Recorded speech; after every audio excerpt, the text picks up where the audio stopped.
What if I told you that the world is ending and it's all because of a red cow? What? Sounds crazy. But stay with me, because as unusual as this sounds, this isn't sensationalism or clickbait. You see, on January 14th, 100 days into the war, Hamas spokesman Abu Ubaidah released a statement reiterating the motives for the October 7th attack against the state of Israel. During his speech, he cited the arrival of the red heifers into occupied Palestine and described it as a provocation, which seems like a totally random point, especially against the backdrop of the other justifications for the October 7th attack, such as the ongoing occupation, the expansion of illegal settlements on stolen Palestinian land, the thousands of Palestinian hostages illegally held in Israeli prisons, the blockade and siege of Gaza, and the normalization deals between Israel and the Arab states. But upon closer examination, the arrival of the red heifers is a significant event, not only for the people of Israel and Palestine, but for the entire world. You see, the red heifer plays a central role in a prophecy of epic magnitude. It isn't just a cow, it's a domino in what many around the world perceive to be the end of times. By the end of this video, you will understand how the religious beliefs of the world's most influential religions regarding the final destiny of mankind, known as eschatology, are converging onto a single point, a single event that could have ramifications so great that it brings about the end of the world as we know it. And it all starts with a red cow. Now, before we continue, I need you to understand something. It doesn't matter who you are or what you believe. Whether you're Muslim, Christian, Jewish, agnostic, atheist, these ideas are real to the people and influential groups acting upon them. These ideas can thus affect you, regardless of your personal beliefs, because their actions could trigger catastrophic events for not just the Middle East, but for the whole world. Let's start off with a brief introduction. There are many who insist that the Palestinian-Israeli conflict isn't a religious one, that it's a geopolitical one, and a story of settler colonialism. While this is true, the religious undertones at play cannot be denied. We all know that Jerusalem is one of the holiest cities in the entire world, revered by the three Abrahamic faiths, Judaism, Christianity, and Islam. And at the very heart of Jerusalem is a very important site, the Al-Aqsa Masjid compound. And at the center of the compound is the Golden Dome of the Rock. To Muslims, the Al-Aqsa compound is the third holiest site in Islam. To Jews, it's believed to be the site of the Temple Mount, where the first and second temples once stood. The first temple was built by the prophet King Solomon, destroyed by the Babylonians when Nebuchadnezzar conquered Jerusalem, rebuilt as the second temple by King Herod, and destroyed again by the Romans when they conquered Jerusalem in the 1st century. This temple is central to the Jewish faith, and there is debate within Judaism over how and when the temple will be rebuilt. To Jews, this isn't just wishful thinking, it's a prophecy. The construction of the temple and the arrival of their Messiah is an event that will come to pass and vindicate the Jewish faith. Religious Jews long to reestablish not only their historic kingdom, but also their relationship with God. It is believed that before the first temple was conquered and destroyed, the spirit of Hashem, or God, abandoned the temple. So in a way, the relationship of the Jewish people to God has been severed and cannot be fully restored until the temple is reconstructed. For God's promise to the Jews to be confirmed, the temple must be rebuilt and the Messiah must appear. For thousands of years, this was completely out of reach until Israel reconquered Jerusalem from the Arabs in 1967. When Commander Gore declared that the Temple Mount was back in Jewish hands, it rekindled hope for a long-awaited Third Temple. The Six-Day War was a miracle of biblical proportions and was a cataclysmic opening of a new era for Israel and for the whole world. This was seen by some as a divinely ordained event and a necessary step towards the re-establishment of the Holy Temple. But there's a problem, a massive problem. The Jews believe this temple must be rebuilt on Temple Mount, meaning the Al-Aqsa compound, the Islamic holy site, must be destroyed. And so despite controlling Jerusalem for the last 60 plus years, Israel has been quiet about any intentions to rebuild the temple, as this would be seen as a major provocation and incite a war between Israel and the Muslim world. But working in the background are groups dedicated to the destruction of Al-Aqsa and the reconstruction of the temple. One such group, the Temple Institute, has worked diligently for years, raising money and awareness, and building relationships with powerful forces both in Israel and around the world to facilitate the construction of the Third Temple. And after decades of occupation and growing disinterest in the cause of the Palestinian people, their calls for the reconstruction of the temple have grown louder and louder. Talk of rebuilding the temple is no longer considered a fringe idea. Today, there is a lobby in the Knesset of how many members of Knesset that are constantly speaking about Jewish rights to pray on the Temple Mount. There are members of Knesset that actually talk about the rebuilding of the Holy Temple. Do you understand that 20 years ago, these people wouldn't have been given a moment on prime time television in Israel to say these things? They would have been laughed out. So, a few years ago, this was considered fringe? Zealots, lunatics, peculiar. Today it's mainstream. And this group is also supported by powerful evangelical Christians in the West. For evangelicals, they view the construction of the temple as a necessary precursor to the return of Christ. It's a bit of an unholy alliance because the Jews believe that all Gentiles, aka non-Jews, will serve the Jews when the Messiah returns, while the evangelicals believe that Christ will return and either convert or kill the Jews. Bit of an awkward relationship. The means to get there are the same for both groups, however. Al-Aqsa must be destroyed, and the temple must be rebuilt. And this puts them at odds with the Muslim world, primarily the Palestinians, who view themselves as the defenders and custodians of the Al-Aqsa Mosque. Okay, so we have historical context now, but what does this all have to do with cows? Well, according to Jewish theology, the temple cannot be reconstructed until the Jews of Israel are purified, and the process of purification requires the sacrifice of a rare type of cow. It says that God spoke to Moses and Aaron saying, "This is the ritual law that God has commanded, instruct the children of Israel to bring you a red cow without blemish, in which there is no defect, and on which no yoke has been laid."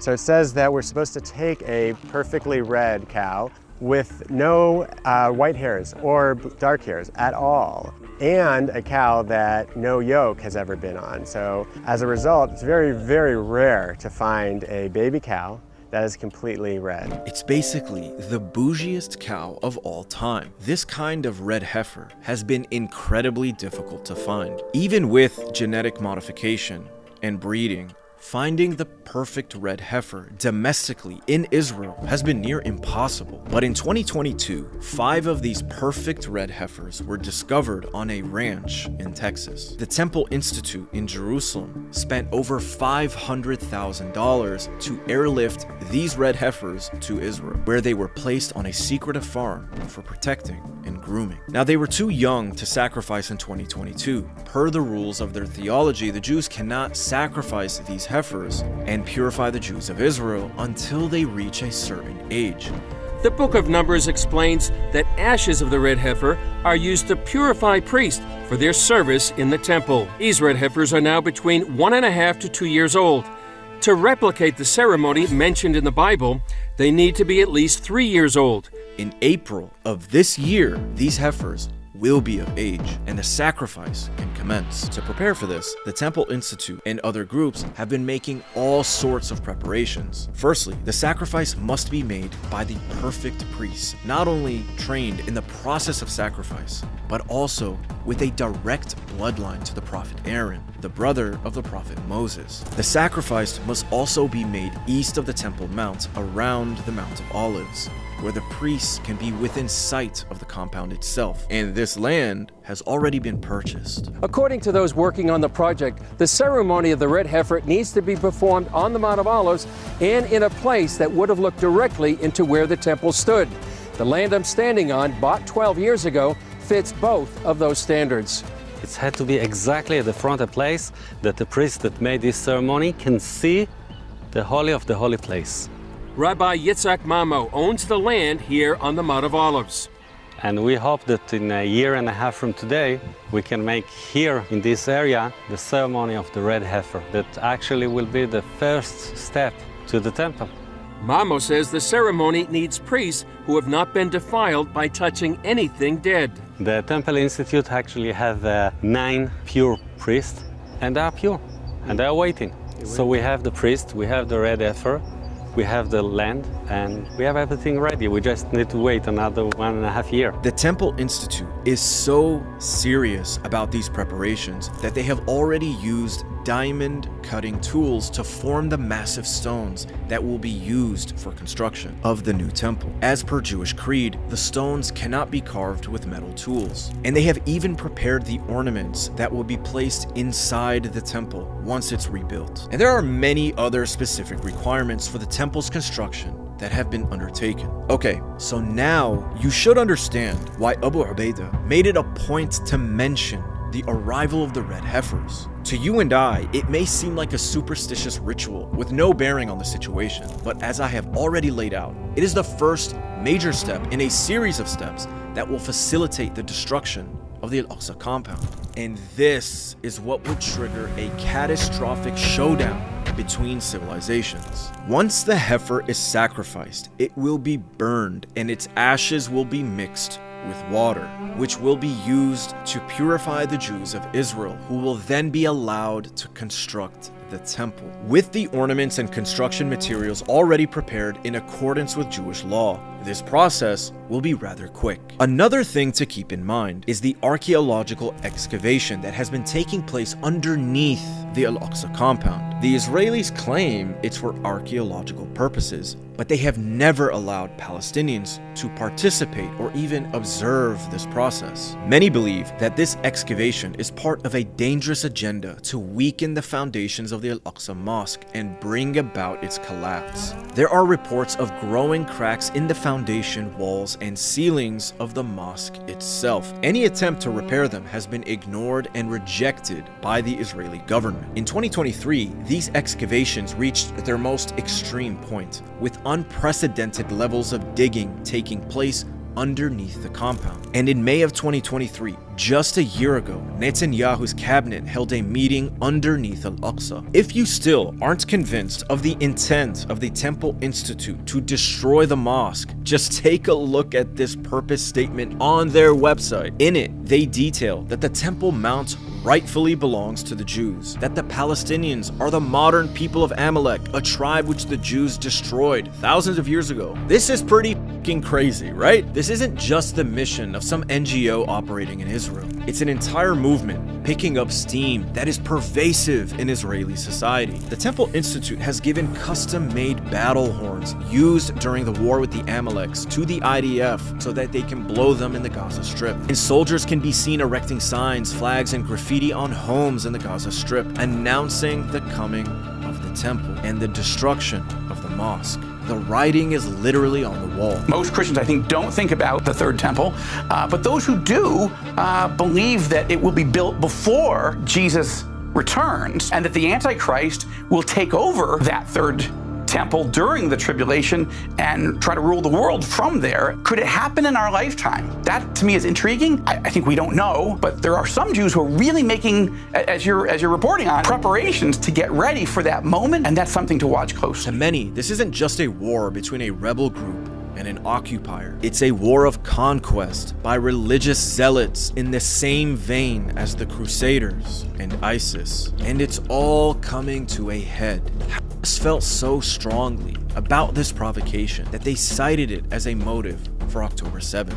نذكر بعدوان بلغ أقصى مداه على مسرانا وأقصانا وبدأ تقسيمه الزماني والمكاني فعلا وأحضرت البقرات الحمر تطبيقا لخرافة دينية مقيتة مصممة للعدوان على مشاعر أمة كاملة.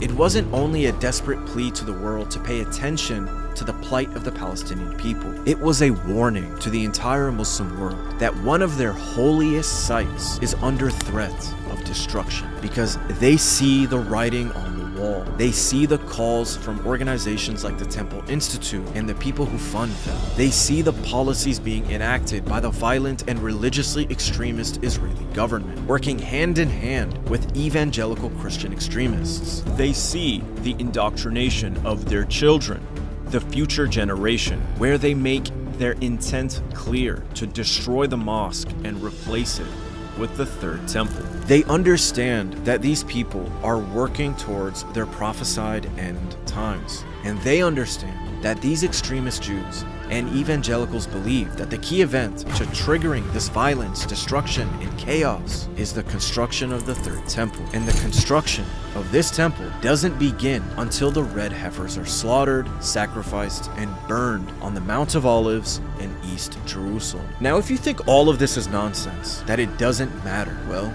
it does. And this kind of religious extremism should be worrying, because just imagine what the destruction of the Al-Aqsa Mosque would do to a world currently reeling from the conflict in Ukraine, the genocide in Gaza, the Houthis' blockade of the Red Sea, and the Iranian proxy skirmishes with the United States. Such an event would have the potential to kickstart not just a wider regional war in the Middle East. At best, it would result in global energy and economic crisis, and at worst, nuclear world war. So I don't know about you, but I'm kind of hoping these red heifers grow a few strands of white hairs to invalidate them for the sacrifice, and that someone starts reining in these Israeli and evangelical extremists the same way they reeled in ISIS, because at least ISIS didn't have nukes. Now, if you enjoyed this video, please consider subscribing to our channel and donating to our production process. This content takes time to produce, and it's impossible without your support to a better world. Peace.